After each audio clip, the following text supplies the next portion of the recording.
ವೀಕ್ಷಕರೇ ನಮಸ್ಕಾರ. ನಿನ್ನೆಯ ಮ್ಯಾಚ್ ಮತ್ತು ಆರ್ ಸಿ ಬಿ ಮತ್ತು C S K match, high voltage match ನೋಡಿದ್ದೀರಿ. ಮತ್ತು ಋತುರಾಜ್ ಗಾಯಕ್ವಾಡ್ ಅವರು ಟಾಸ್ ಗೆದ್ದರೆ, ಟಾಸ್ ಗೆದ್ದ ಮೇಲೆ ಆರ್ ಸಿ ಬಿಗೆ ಬ್ಯಾಟಿಂಗ್ ಆಡಲಿಕ್ಕೆ ಅವಕಾಶ ಕೊಡ್ತಾರೆ. ಮತ್ತು 3 ಓವರ್ ಆದಮೇಲೆ 31 ರನ್ ಆರ್ ಸಿ ಬಿ ಹೊಡೆದ ತಕ್ಷಣ ಮಳೆ ಬರುತ್ತೆ. ಮಳೆಯಿಂದ ಪಂದ್ಯ ರದ್ದಾಗುತ್ತೆ ಅಂತ ಎಲ್ಲರೂ ಅಂದ್ಕೊಂಡಿದ್ರು. ದೇವರ ದಯೆಯಿಂದ ಮಳೆ ಸ್ಟಾಪ್ ಆಗಿದೆ. ಸ್ಟಾಪ್ ಆಗಿದ ಮೇಲೆ R C B 20 ಓವರಿಗೆ 218 run ಹೊಡೆದಿರ್ತಾರೆ.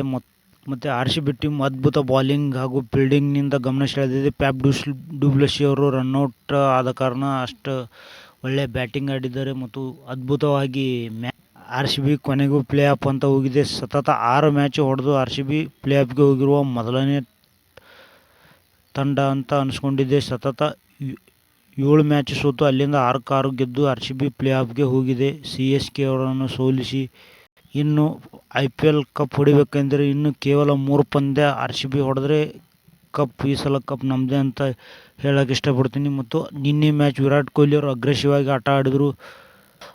ಫ್ಯಾಫ್ du Plessis ಅದ್ಭುತ ಕ್ಯಾಚ್, ಭಾರಿ ಸೂಪರ್ ಕ್ಯಾಚ್. ನಿನ್ನೆ ಮ್ಯಾಚಲ್ಲಿ ನೋಡಿದಿರಲ್ಲ ಹೇಗೆ ಕ್ರೌಡ್ ಇತ್ತಂತ. DP ವ್ಯಾಲ್ಯೂ 124, ಈ ಥರ ವ್ಯಾಲ್ಯೂ, ಈ ಥರ ಮ್ಯಾಚ್ ನೋಡಲಿಕ್ಕೆ 2 ಕಣ್ಣು ಸಾಲಲ್ಲ. ಈ ಥರ ಅದ್ಭುತವಾದ ಮ್ಯಾಚು ಮತ್ತು ಫೀಲ್ಡಿಂಗ್ ಹಾಗೂ ಬ್ಯಾಟಿಂಗ್. ಆರ್ ಸಿ ಬಿ ಹೀಗಾದರೆ ಈ ಸಲ ಕಪ್ ನಮ್ಮದೇ ಅಂತ ಹೇಳಕ್ಕೆ ಇಷ್ಟಪಡ್ತೀನಿ ಸ್ನೇಹಿತರೆ. ಅದ್ಭುತವಾದ ಬಾಲಿಂಗ್ ಹಾಗೂ ಬ್ಯಾಟಿಂಗ್ನಿಂದ ಆರ್ ಸಿ ಬಿ ಅದ್ಭುತ ಪ್ರದರ್ಶನ ನೀಡಿ ಹಾಗೂ ನಮ್ಮದು ಟೀಮು ಕ್ವಾಲಿಫೈ ಆಗಿದೆ ಪ್ಲೇ ಆಫ್ಗೆ ಅಂತ ಹೇಳಕ್ಕೆ ಇಷ್ಟಪಡ್ತೀನಿ. ಒಳ್ಳೆಯ